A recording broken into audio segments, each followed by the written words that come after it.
Hello, we're Lilith and Lara here with Coffee, Cakes, and Castles, where we will be covering the 20,000 to 25,000 castles of Germany. We'll be talking about historical facts, myths, legends, and drama. Today's episode takes us to one of Germany's most famous landmarks and arguably one of the most romantic castle ruins in the entire world. It's Heidelberg Castle. Hello, I'm Lilith from America. And I'm Lara from Germany, and we're just two girls who happen to love all things involving coffee, cakes, and castles, especially when you can have coffee and cake inside a castle. Today we're heading to the beautiful city of Heidelberg, home to one of Germany's most recognizable castles. Sitting high above the Neckar River, Heidelberg Castle has witnessed medieval knights, Renaissance princes, royal weddings, devastating wars, French invasions, lightning strikes, and even inspired writers and artists from around the world. So, a lot going on. And hmm as always, we're simply two girls who love learning about Germany's castles.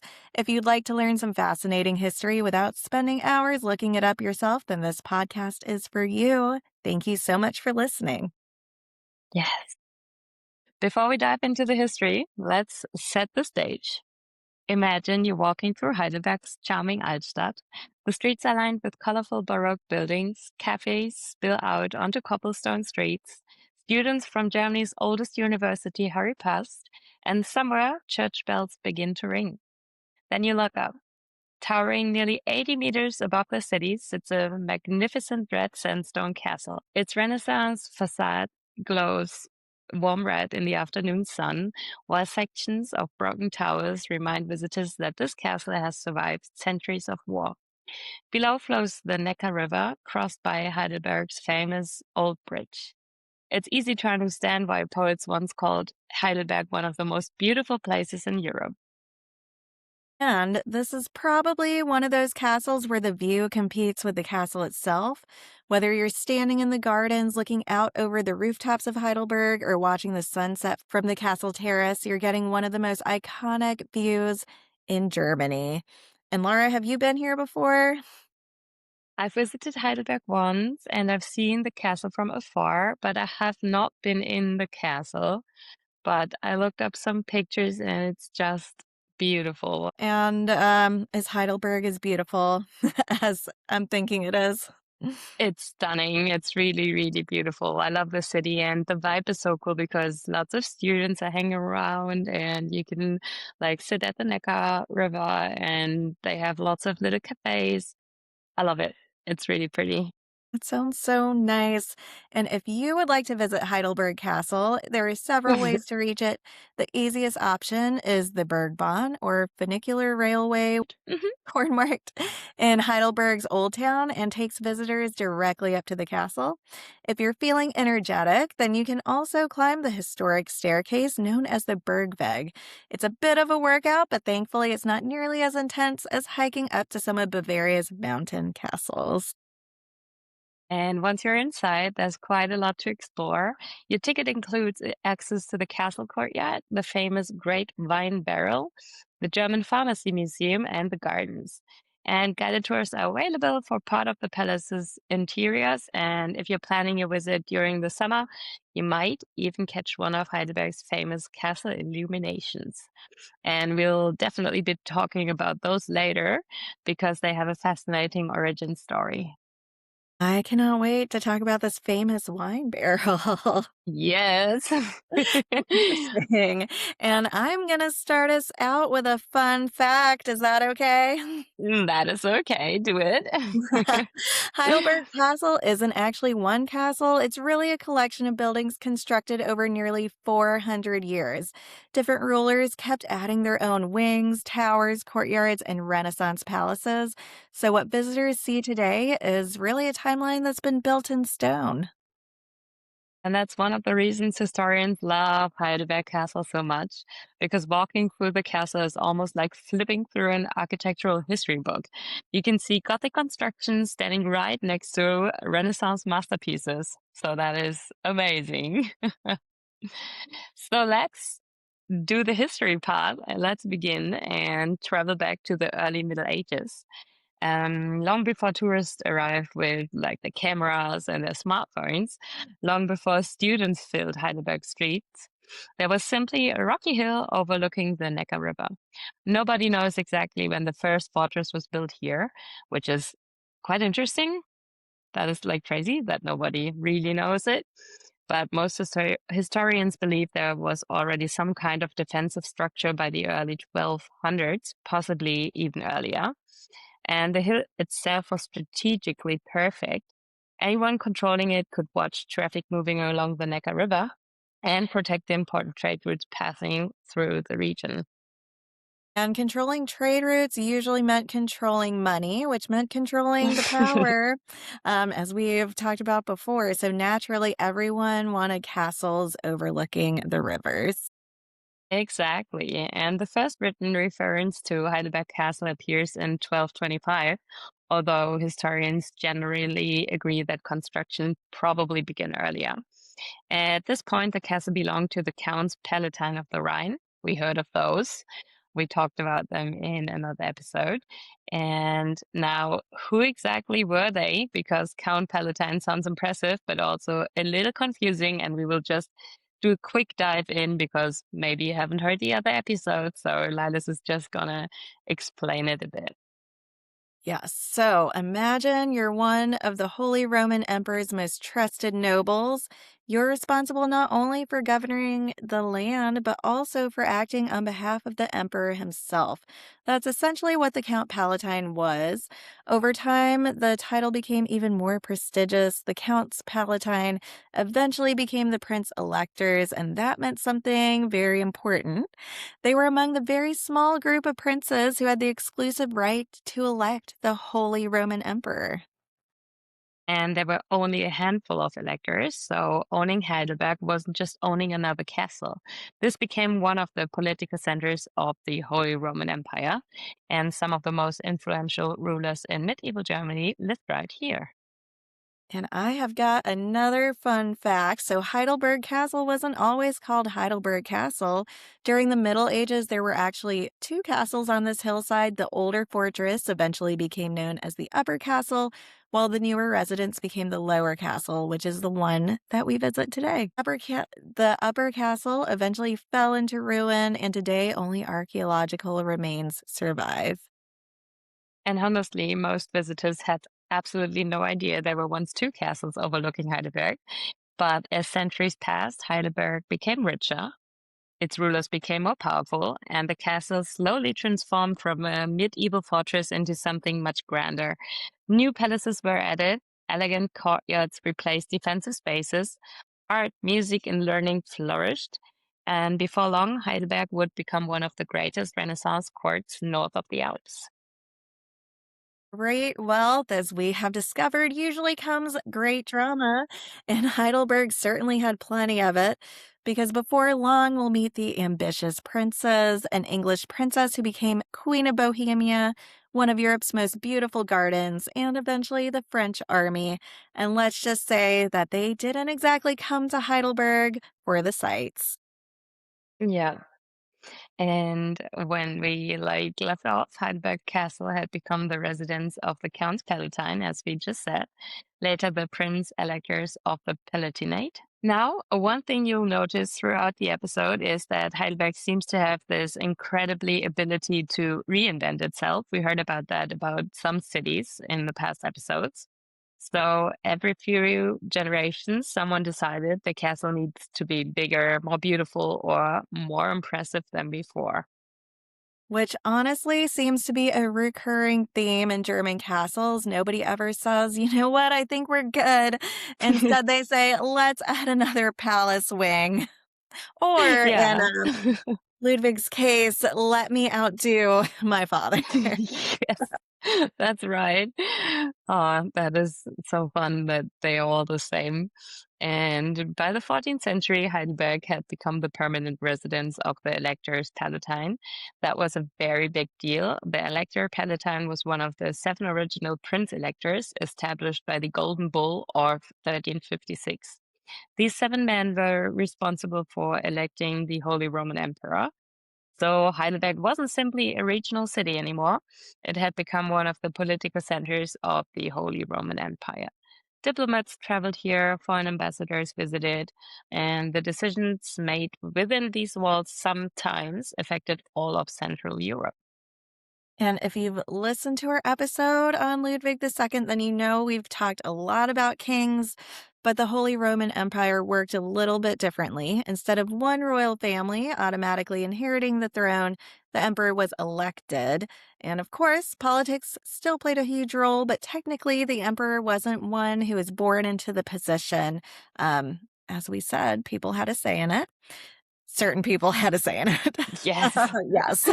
Some people had a say. And quick question, what do you think is Germany's oldest university? Well, since we're talking about Heidelberg, I feel like this is a trick question. It is indeed, because Germany's oldest university was founded here in 1386. The University of Heidelberg is older than Columbus discovering America, older than the Protestant Reformation, and older than the invention of the printing press.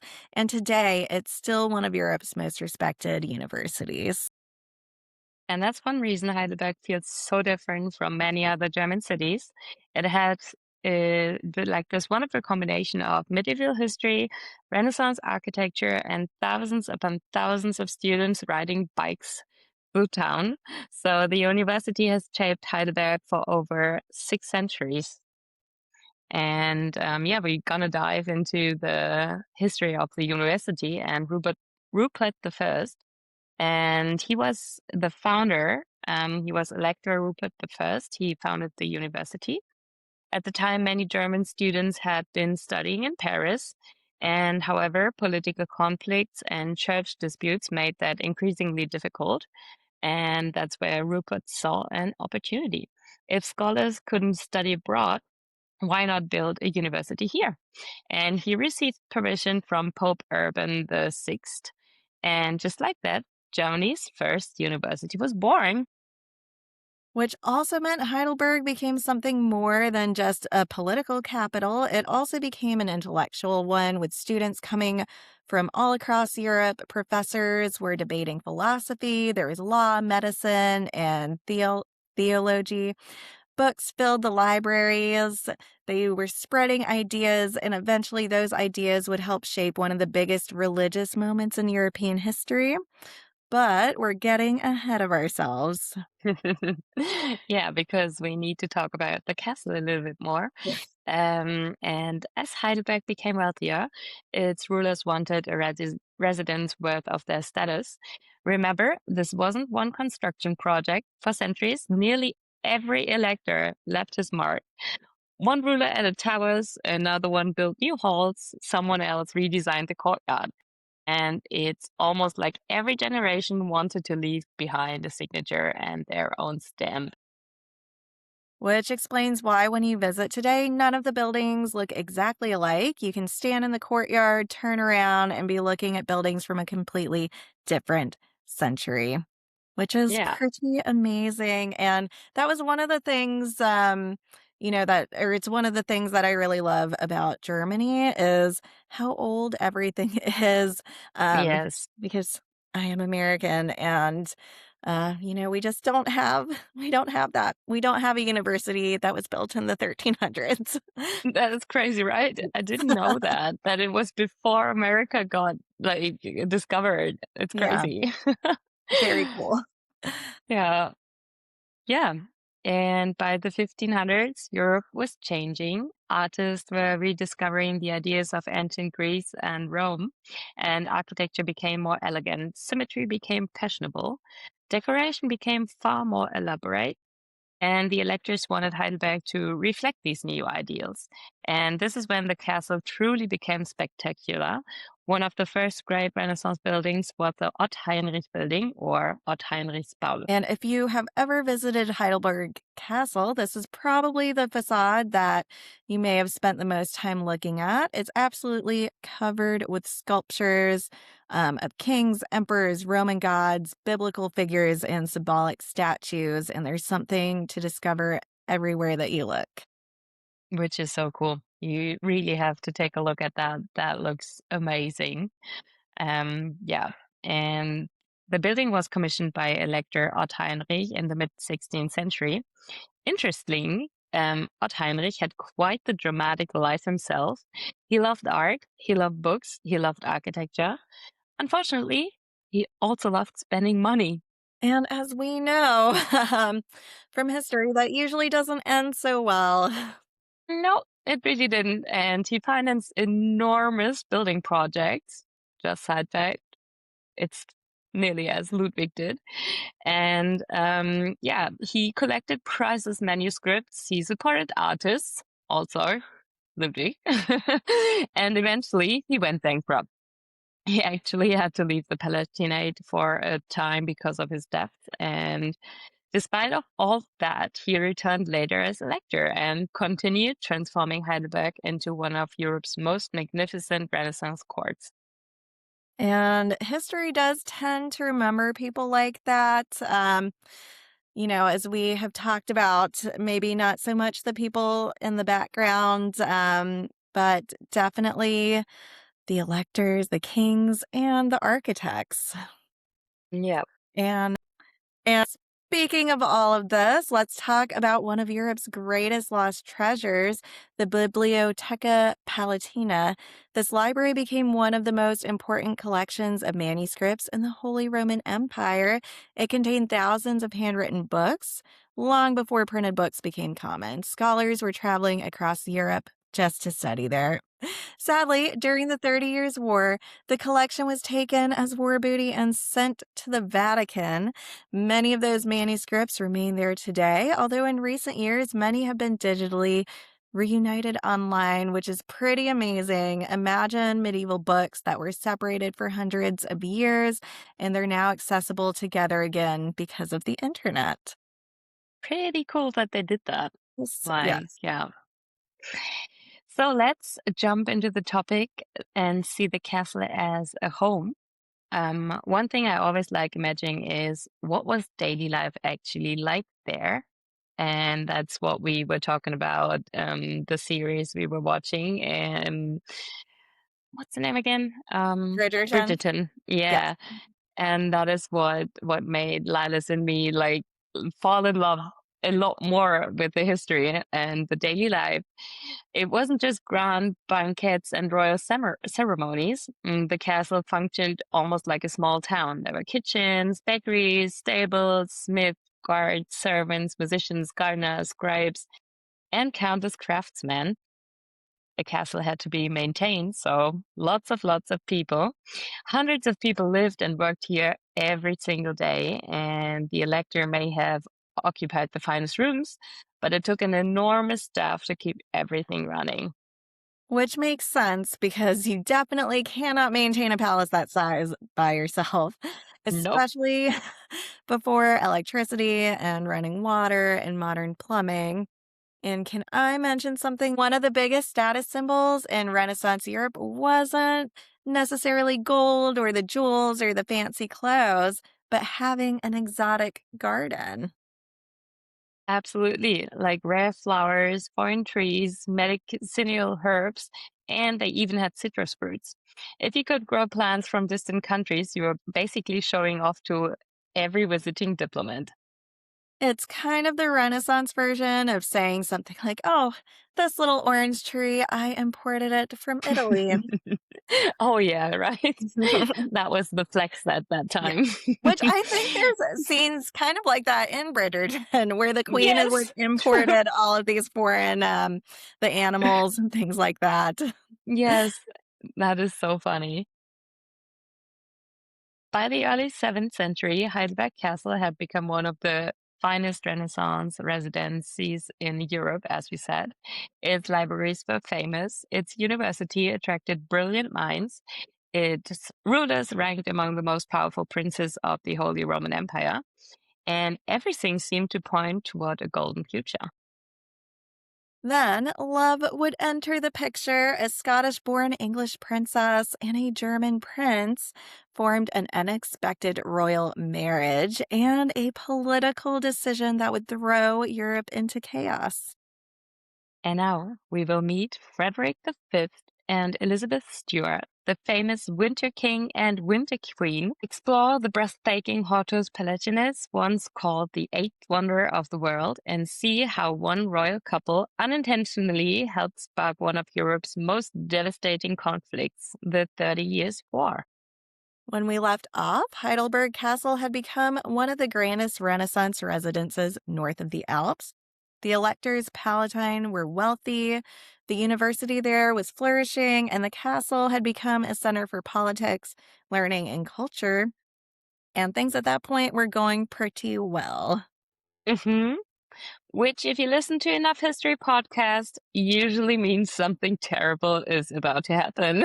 Yes, because today we are meeting one of history's most fascinating royal couples, Frederick V and Elizabeth Stuart, a marriage that would begin like a fairy tale, but it would end with an entire kingdom lost after one winter. Let's start with the royal wedding and with Elizabeth. She wasn't just any princess. Elizabeth Stuart was daughter of King James VI of Scotland and first of England, making her one of the most sought after brides in Europe. She grew up in magnificent royal palaces, received an excellent education. Contemporary accounts described her as intelligent, charming, and remarkably independent. And in 1613, she would marry Frederick V, Elector of Palatine. And this wasn't just a love story, it was one of the most important political marriages of the 17th century. Frederick was the leading Protestant prince in the Holy Roman Empire, and Elizabeth belonged to one of Europe's most powerful royal families. Their marriage would symbolize hope for many Protestants across Europe. And Heidelberg celebrates. The wedding celebrations were extraordinary. Fireworks illuminating the night sky. Banquets lasted for days. Music echoed through the castle. Nobles arrived from across Europe, and the city completely transformed into one enormous celebration. Imagine walking through Heidelberg streets in 1613, flags hung from every window, church bells rang continuously, musicians performed in the squares, and the castle overlooked it all like a giant stage set. It must have felt like everyone believed they were witnessing the beginning of a new era, and for a moment they were. Here is one other fun fact. So, some historians believe that the celebration surrounding some historians believe that the celebrations surrounding Frederick and Elizabeth's wedding may have inspired William Shakespeare's The Tempest. Hmm. There's no definite proof about that, but scholars have pointed out some fascinating connections, and the play premiered around the same time, contains themed of magical islands, royal marriages, and political reconciliation. Many believe Shakespeare was writing the famous Heidelberg wedding in mind. There's at least a chance that one of Shakespeare's final masterpieces has a little bit of Heidelberg hidden inside of it. Yes. Frederick wanted to give Elizabeth something truly extraordinary, as some other princes and kings tried with their wives. He didn't want to give her jewelry or another palace wing. He wanted to give her an entire garden, and not just any garden. He commissioned one of Europe's greatest landscape architects, Salomon Dekos, to design what became known as the Hortus Palatines. And calling it a garden almost feels unfair as it was an engineering masterpiece. So picture enormous terraces that were carved into the mountainside, elegant staircases, fountains powered by hydraulic systems.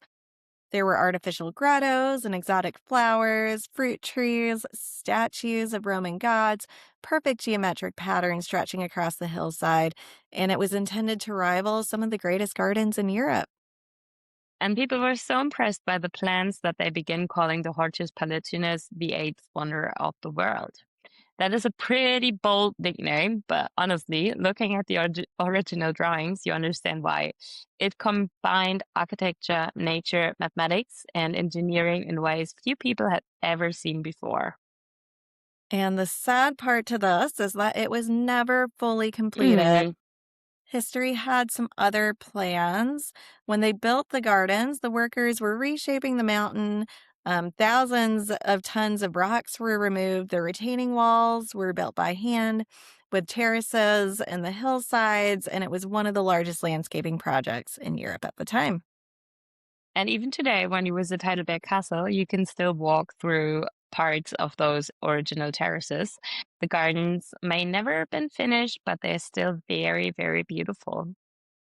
And now comes the decision that changed everything. In 1619, the Protestant nobles of Bohemia rebelled against the Catholic Habsburg emperor. They needed a king, and they offered the crown to Frederick V. And imagine receiving that offer. You're already one of the most powerful princes in Europe, and somebody comes along and says, "Would you like to become King of Bohemia?" That's modern day Czechia, by the way, and it sounded like a pretty good career move. Except everyone around Frederick warned him not to accept. His advisors were divided. Some believed it was a glorious opportunity, but others saw it was political suicide. Even King James of England, Elizabeth's own father, was hesitant. He feared the decision would provoke a massive European war, and unfortunately, he was right. Frederick would accept the crown, and he and Elizabeth traveled to Prague. They were crowned King and Queen of Bohemia, and for one shining moment, their dream had come true. Unfortunately, their reign lasted one winter, just one. After their forces were defeated at the Battle of White Mountain in November 1620, they fled Prague almost immediately. Their enemies began calling Frederick the Winter King, a nickname that has followed him for over 400 years. Imagine history remembering you entirely because your kingdom lasted for less than a year. Yeah. It is Yeah. unfortunate. Yes. And Frederick's acceptance of the Bohemian crown didn't single handedly cause the 30 Years' War, but it certainly escalated it dramatically. What began as a conflict within the Holy Roman Empire soon spread across Europe. Catholic and Protestant states became involved. Foreign kings intervened, entire regions were devastated. Historians estimate that millions of people died over the course of the conflict through war, famine, and disease, and it remains one of Europe's deadliest wars. Yes, and I think most of the castles that we've mentioned, or at least the regions that they were in, we've talked about how they were affected by the 30 Years' War. Some remained unscathed, but I think that was only a couple A of them. few, yeah, just a Yes, handful. and so of the ones that we've talked about, yeah. Meanwhile, back in Heidelberg, the consequence arrived quickly. Frederick had been declared an outlaw, his lands were confiscated, and the famous library, the Bibliotheca Palatina, was seized. The magnificent castle that had represented the power of the Palatinate was now a target. Everything Frederick and Elizabeth had built together would begin to unravel. And Elizabeth Stuart, fun fact here, actually outlived Frederick by decades after years in exile, and she would eventually Hey. return to England, and her descendants would later become British monarchs. So even though she lost one crown, her family would eventually inherit another. It's one of those fascinating twists in history. The Winter Queen never ruled Bohemian again, but her bloodline eventually returned to the British throne, which is, yeah, kind of fun. By the middle of the 17th century, Heidelberg Castle had survived political upheaval, religious conflict, and one of Europe's greatest wars.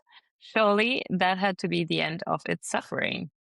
Not even close, because the greatest destruction hadn't happened yet. The French were coming.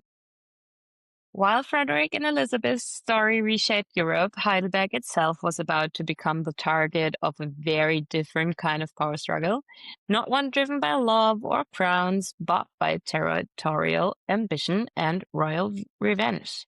And in the late 17th century, that power belonged to one man above all others in Europe.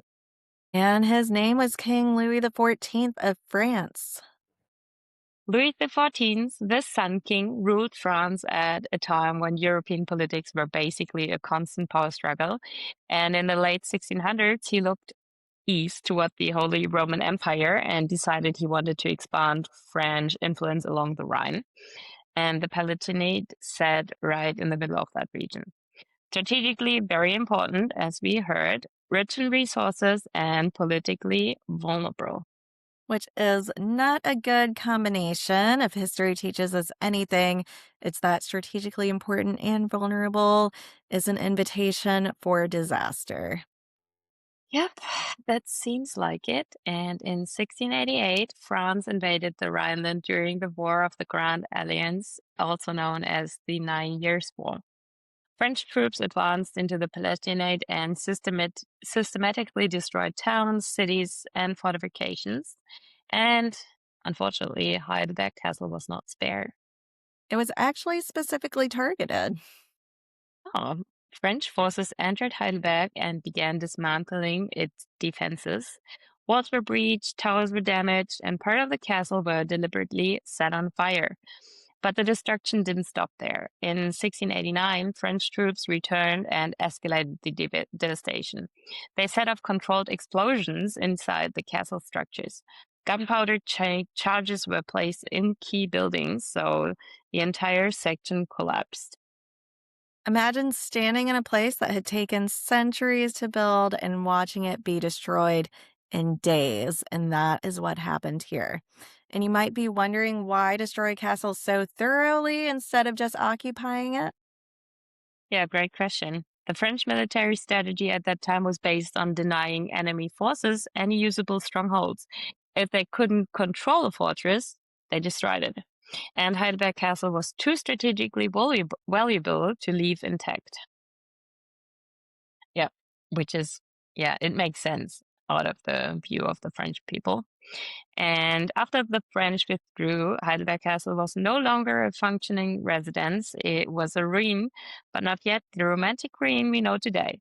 More destruction followed in later years. And then nature itself added its own contribution. In 1764, lightning struck the castle and caused another massive fire. At this point, it seems like Heidelberg Castle just cannot catch a break between wars, explosions, fire, and lightning. And honestly, Heidelberg Castle has been through more dramatic events than most European kingdoms combined. Yeah. The 1764 lightning strike didn't just damage a building, it triggered a fire so intense that parts of the already ruined palace collapsed further. Locals reportedly watched the flames from the city below, and instead of rebuilding, they began to accept something a little unusual. Yeah, that was the big shift from a palace to a romantic ruin. By the late 18th century, rebuilding Heidelberg Castle was considered too expensive and politically unnecessary, and the electors had moved their residence elsewhere. The castle no longer served a practical purpose, but something unexpected happened. Artists, poets, and travelers began to visit the ruins, and instead of seeing destruction, they saw beauty. There's another very interesting part about the history of the castle and yeah, like history, because Mark Twain visits Heidelberg, and he was like one of the most famous visitors in the 19th century. He spent time in Heidelberg and wrote about the castle with admiration and humor. He described the ruins as atmospheric, dramatic, and strangely comforting. Which is a very Mark Twain way of reacting to a destroyed castle. While some people would say that it was tragic, Mark Twain would say that it was a great place for a story. Yeah. Even though the castle itself was in ruins, efforts were made in the 19th century to preserve parts of it. The famous terraces and gardens were maintained, and the view over Heidelberg was protected. And the castle slowly became a symbol of German Romanticism. Artists like William Turner painted it, poets wrote about it, and tourists began traveling specifically to see it. And at one point in the 1800s, there were actually plans to fully demolish the castle, as parts of it were considered unsafe. Some authorities thought that it would be easier to just remove the ruins entirely. Public opinion changed that. People began to argue that the ruins were historically and culturally valuable, so instead of demolishing it, They stabilized it. And that decision is why we still have Heidelberg Castle today. Yep. It's a very big romantic symbol, and by the 19th century, Heidelberg Castle had transformed completely. It was no longer a political residence, it was no longer a fortress. It had become a symbol of memory, loss, beauty, and resilience. A place where history felt almost emotional. And that might be what makes it so special, with it not being quite perfect and maybe it's not complete, but it does tell a story in a way that fully intact castles can't. So by now, Heidelberg Castle has been a medieval fortress, a Renaissance palace, a political center, a royal stage, a war casualty, a French target, a lightning victim, and finally, a romantic reign. But we are not done yet because even in ruins, Heidelberg still has some of the most fascinating treasures. A 220,000-liter wine barrel, and a court jester who would become a legend, a pharmacy museum inside a castle tower, and a courtyard that still feels very much alive today. And yeah, we are going to explore some of the most famous and slightly bizarre parts of that, really. Yeah, let's start with the Great Heidelberg Tun. It's one of the most famous objects in the castle, and it's also known as the Großes Fass. And this thing is massive. It's located in the castle cellar and holds 220,000 liters of wine. And the barrel was originally built in the 18th century under Elector Karl Theodore. And it was used for storing wine collected as tax. So instead of money, some people paid in wine. Imagine your tax bill arriving and it says, please deliver 300 liters of wine to the castle cellar. It sounds a little bit stressful, but definitely Yes. interesting. Yeah, we have to talk about one of Heidelberg's most famous legends, Perkeo. He was the court jester and barrel keeper of the Heidelberg Tun, and he is not your typical historical figure. His name allegedly comes from the Italian phrase "Perché no," which means "why not?", which supposedly became his favorite answer to everything. Yeah, the legend of Perkeo. Perkeo was said to be extremely small in stature, but enormous in personality. And according to legend, he had an almost supernatural ability to drink wine. Some stories claim he drank dozens of liters a day. I think that is physically impossible, but with this kind of story, it's one that makes it stick around for centuries. And fun fact, there's a legend that Perkeo once drank an entire barrel of wine without stopping. And when someone suggested he drink water instead, he supposedly said, "Why not wine?" Now, is that historically accurate? I think probably not, but it's more memorable and it makes a good story. So I really like the story about Perkeo. I feel like that belongs on a shirt. Yep. Why not wine? That is a good idea. Next to the Great Tun, there's actually a small staircase leading up to the top of the barrel, and visitors can climb it today and stand up on top of the largest wine barrels in the world, which is both impressive and slightly surreal.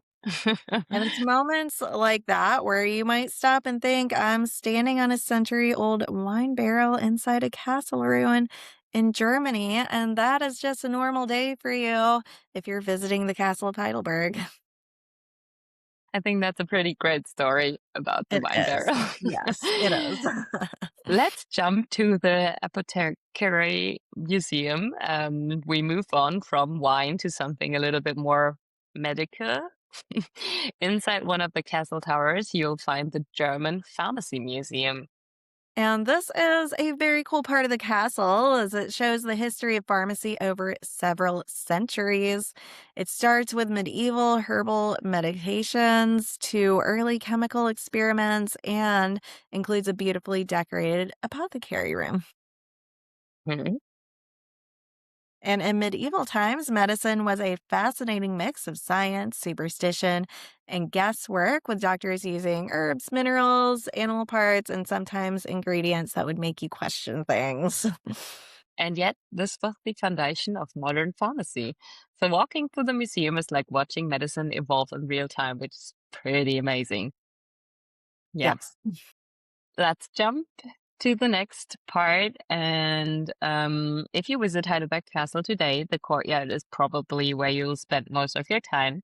It's open, spacious, and surrounded by those iconic red sandstone facades, which Lidas talked about in the beginning.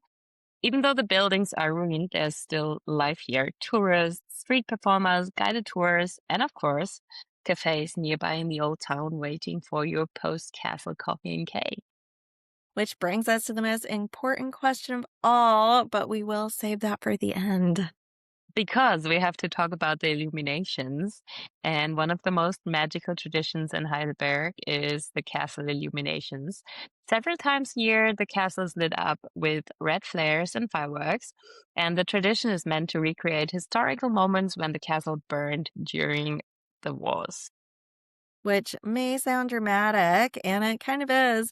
And it is also incredibly beautiful with the glowing ruin above the city reflected in the Neckar River below. It almost looks like something out of a painting. And Heidelberg Castle is one of the key examples of what is called a romantic ruin. In the 18th and 19th centuries, people actually preferred ruins over fully restored buildings. Because ruins made people feel something, they symbolized time passing, lost grandeur, and emotional depth. So Heidelberg became famous, um, not despite being destroyed, but partially because of it. Yeah. And today, the castle is managed carefully as a historic monument. Parts are stabilized, tours are offered daily, and it attracts millions of visitors every year. But what's interesting is that it never tries to hide its damage. The broken towers, the missing walls, the scars of war are all part of the experience, which makes it so interesting and so beautiful. And it does make it different from some of the other castles. It doesn't pretend to be untouched, and you can still see some of that history. Yes. So by now, Heidelberg Castle has given us a royal residence, a Renaissance masterpiece, a political center, a war ruin, a romantic symbol, a giant wine barrel, a legendary jester, and even a pharmacy museum. So here we are. Heidelberg Castle has survived everything history could possibly throw at it with the drama, the wars, the lightning strikes, the fire, and political change. And somehow it still stands above the Neckar River, not as a perfect palace, but something still very powerful. Um, and it holds all of those memories. And honestly, that might be why people love it so much, because it's not frozen in time, it's shaped by time. So today, Heidelberg Castle is one of the most visited landmarks in Germany. But what makes it special isn't just the architecture or its history or even its view over the city. It's the feeling it gives us when you stand there. You're not looking at a finished story, you're looking at a story that was interrupted. Somehow that makes it more interesting, because you can still see some of the things that it went through and you can trace back through the centuries. Now, the most important question of every episode: can you have coffee and cake at Heidelberg Castle? And the answer is yes, you absolutely can. There is a cafe inside the castle area and several restaurants nearby in the courtyard and gardens. And of course, the old town of Heidelberg below is full of cafes and bakeries and traditional German conditorium. Konditoreien, yes. Conditorium. Love it. Yeah, so you can absolutely do what we always recommend: climb a castle, learn dramatic history, and then immediately reward yourself with the cake. And why Heidelberg matters, if you think about it, Heidelberg Castle isn't just about one time period, it's about many: medieval power, Renaissance ambition, royal romance, religious conflict, French military strategy, romantic nostalgia, and modern tourism. It contains all of it. And maybe that's why it is one of the most famous castle ruins in the world. Thank you so much for joining us on the journey through Heidelberg Castle, from medieval beginnings to Renaissance dreams to war destruction and romantic rediscovery. This castle has seen it all.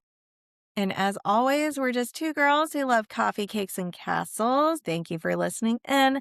We'll see you next time for another castle somewhere in Germany where there will definitely be more history and more drama and hopefully more coffee and cake.